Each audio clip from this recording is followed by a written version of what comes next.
Okay, so our final question then is about whether it was ever realistic for Britain to withdraw from Northern Ireland. So really, was there ever going to be a chance of a unified island of Ireland in the 1980s? Well, the answer is no. Margaret Thatcher simply would not have allowed it. No British government really would have allowed it as long as the majority of the people in Northern Ireland wanted to be British. It was the consent clause that kind of carries on into, of course, the Good Friday Agreement. So there was no way that was ever going to happen. And in fact, whenever there's any kind of hint about this happening from the United States, a massive drama and breakdown happened in the Foreign Office and over here. So, for example, in the 1976 presidential election, Jimmy Carter at one point, he's a Democrat candidate at this point, he walks down New York City in the St. Patrick's Parade, and he's got a little badge saying, "Get the English out of Ireland," or "the British out of Ireland."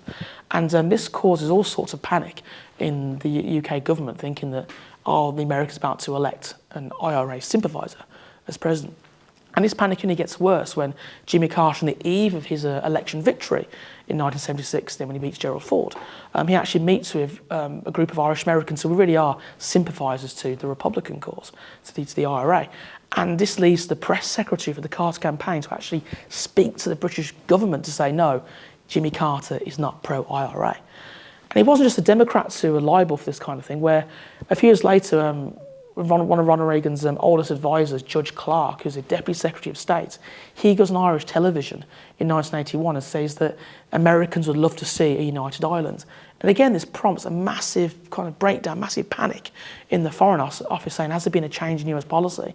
We thought Reagan was, at most really neutral on this issue, wasn't going to get involved.